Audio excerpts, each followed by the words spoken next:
A'udzu billahi minasyaitonir rajim. Bismillahirrahmanirrahim. Alhamdulillahirabbil alamin. Arrahmanirrahim. Maliki yaumiddin. Iyyaka na'budu wa iyyaka nasta'in.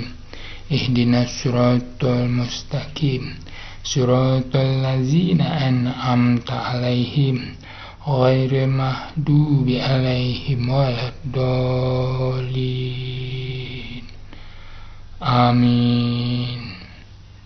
Allahumma shalli ala sayyidina Muhammad wa ala ali sayyidina Muhammad kama shallaita ala sayyidina Ibrahim wa ala ali sayyidina Ibrahim fil alamin innaka Hamidum Majid. Wa qul rabbi zidni ilma wa qul rabbi zidni ilma wa qul rabbi zidni ilma. Bapak-bapak, ibu-ibu, teman-teman, yang malam ini yang kita bahas adalah surat An-Nur ayat 35. Di sini ada ulama-ulama tertentu yang mengatakan bahwa surat An-Nur ayat 35 ini mengenai lampu pijar. Benar mereka katakan ini adalah mengenai lampu pijar. Ada orang bilang yang menemukannya Thomas Alva Edison. Menurut saya tidak, karena Thomas Alva Edison adalah seorang investor dan dia membeli karya seseorang dan dipatenkan oleh dia. Mungkin ya kita nggak tahu siapa orangnya, ya Thomas Alva Edison lah yang tahu. Saya akan bacakan surat An-Nur ayat 35 yang artinya kira-kira seperti ini. Saya bacakan secara lengkap dulu, nanti baru kita uraikan per kalimat apa maksudnya itu. Surat An-Nur ayat 35, Allah pemberi cahaya kepada langit dan bumi. Perumpamaan cahayanya seperti sebuah lubang yang tidak tembus, yang di dalamnya ada pelita besar. Pelita itu di dalam tabung kaca, dan tabung kaca itu bagaikan bintang yang berkilauan yang dinyalakan dengan minyak dari pohon yang diberkahi, yaitu pohon zaitun yang tumbuh tidak di timur dan tidak pula di barat, yang minyaknya saja hampir-hampir menerangi walaupun tidak disentuh api. Cahaya di atas cahaya atau berlapis-lapis. Allah memberi petunjuk kepada cahayanya bagi orang yang dia kehendaki, dan Allah membuat perumpamaan-perumpamaan bagi manusia, dan Allah Maha mengetahui segala sesuatu. Mari kita bahas per kalimat. Kalimat pertama, Allah pemberi cahaya kepada langit dan bumi. Nah, ini menurut kami bisa kita tangkap secara biasa ya, nggak perlu pemahaman yang terlalu dalam. Kalimat kedua, perumpamaan cahayanya seperti sebuah lubang yang tidak tembus. Apa maksudnya sebuah lubang yang tidak tembus? Kita tahu bahwa yang dimaksud dengan tidak tembus ini adalah bahwa lampu pijar tersebut kacanya tidak tembus oleh oksigen. Maksudnya dianya itu tidak boleh oksigen masuk ke dalam tabung kaca tersebut. Apabila oksigen tembus ke dalam kaca tersebut, maka kawat di dalamnya itu akan terbakar dengan waktu singkat dan putus. Nah, pada waktu itu si penemunya belum dibungkus dengan kaca, masih polos yang kelihatan kawatnya saja. Nah, Dia melakukan percobaan beberapa kali, putus, diulang lagi, terbakar, putus, diulang lagi, terbakar, putus.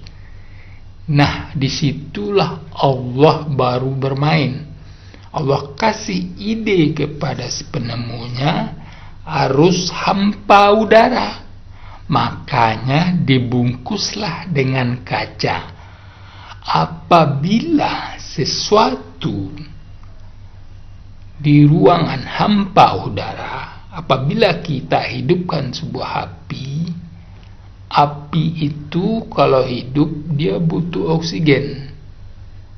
Ya, seperti kita menggali sumur yang sangat dalam sekali, apabila kita turunkan kita turunkan api atau lilin, api itu akan mati. Nah, dia nggak ada cahaya.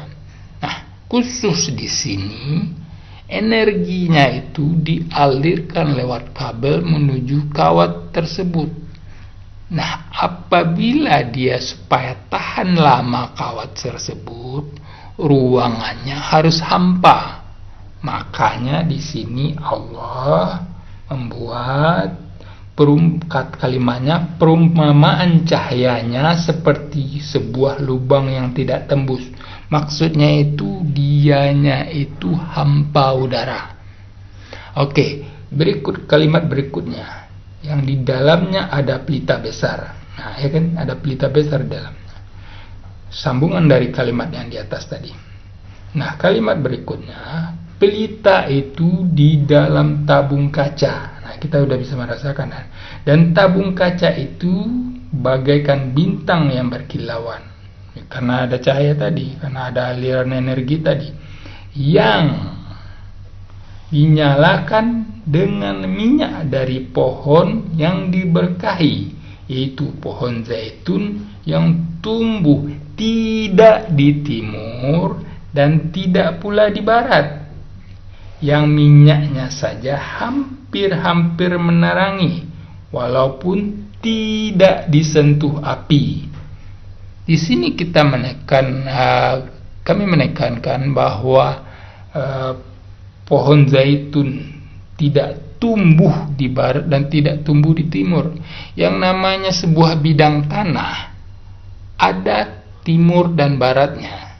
Nah, kenapa dia menitik beratkan tidak tumbuh di barat dan tidak tumbuh di...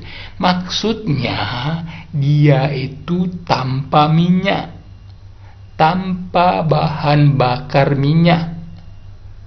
Lampu pijar itu tanpa bahan minyak, dia memakai magnet yang diputar.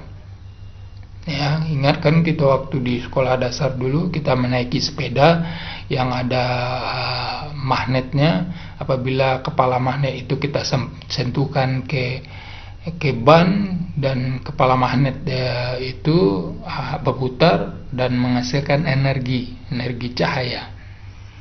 Nah, di situ maksudnya kalimat yang barusan saya baca itu maksudnya adalah dia tanpa bahan bakar minyak. Itu di sana Allah menekankan pohon zaitun yang tidak tumbuh di timur dan tidak pula tumbuh di barat. Kalau pohon zaitun itu tumbuh di timur dan tumbuh di barat, tapi Allah mengatakan tidak, berarti maksudnya tanpa bahan bakar minyak. Oke, kita lanjutkan ke kalimat berikutnya. Cahaya di atas cahaya, berlapis-lapis. Apa maksudnya cahaya di atas cahaya atau berlapis-lapis? Maksudnya adalah lampu pijar itu dianya hidupnya berkedip-kedip. Cuma kedipannya itu kecepatannya sangat tinggi sekali, sehingga kita tidak bisa menangkap oleh mata kita sendiri. Pada waktu dulu ada orang yang melakukan eksperimen dengan memakai kamera celluloid, kamera film dengan kecepatan tinggi, dan di situ baru bisa kita melihat bahwa lampu itu berkedip-kedip. Atau contoh berikutnya, kalau lampu itu mulai mau putus. Nah, ini putus dia akan berkedip-kedip. Oke, kita lanjutkan dengan kalimat berikutnya. Allah memberi petunjuk kepada cahayanya bagi orang yang dikehendaki. Yang dikehendaki. Allah mengasih petunjuk, Allah mengasih ilmu. Cahaya di sini kalau Al-Ghazali bilang, cahaya di sini maksudnya ilmu. Allah menuntun orang-orang yang dikehendakinya pada cahayanya, pada ilmunya. Hanya orang-orang tertentu. Tidak semua orang dituntun oleh Allah, hanya orang-orang tertentu. Itu maksudnya. Di sini saya tidak membaca orang titel profesor, titel LC, titel doktor. Saya tidak baca, apalagi nama seseorang. Makanya cuma Allah yang menentukan siapa yang dia kehendaki dituntun pada ilmunya. Kita lanjutkan dengan kalimat berikutnya. Dan Allah membuat perumpamaan-perumpamaan bagi manusia, dan Allah Maha mengetahui segala sesuatu. Nah, di sini kita bisa memahami, ya, Al-Quran itu sudah ada 1400 tahun yang lalu. Tetapi Allah sudah membuat suatu ilmu pengetahuan itu yang namanya energi cahaya tanpa bahan bakar minyak. Allah sudah mengantisipasinya. Allah sudah merencananya. Allah sudah merencanakannya. Makanya semua sudah tertulis di buku Lutz Mahfud atau orang-orang, ya.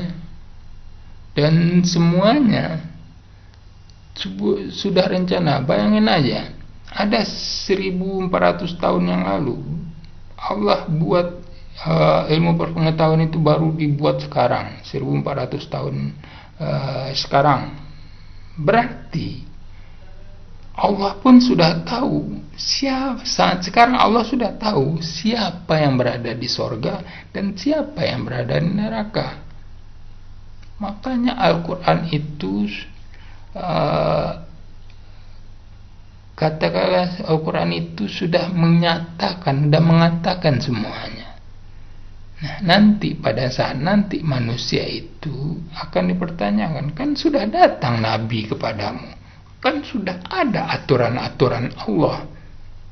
Apabila manusia itu menyanggah, kan sudah turun aturan-aturan Allah. Kan Allah sudah menuntun manusia ini. Cuma manusia itu ingkar karena dia tidak mau memakai aturan-aturan Allah itu, yaitu Al-Quran tadi. Dia nggak mau memakai aturan-aturan Al-Quran itu sebagai aturan-aturan mereka, mengatur mereka baik bermasyarakat, berbangsa dan bernegara. Nah, makanya kenapa seseorang itu masuk neraka itu bukan takdir. Apabila seseorang masuk penjara itu bukan takdir. Orang dimasukkan ke penjara itu atas kesalahan. Nah, begitu juga apabila manusia masuk neraka, dia bukan takdir, tetapi karena kesalahannya. Apa kesalahannya? Dia tidak mengikuti aturan-aturan Allah. Itu yang menyebabkannya dia masuk neraka. Dia melanggar aturan Allah, seperti setan. Disuruh sujud, dia nggak mau sujud kepada Adam. Terus dia malah nyombongkan diri.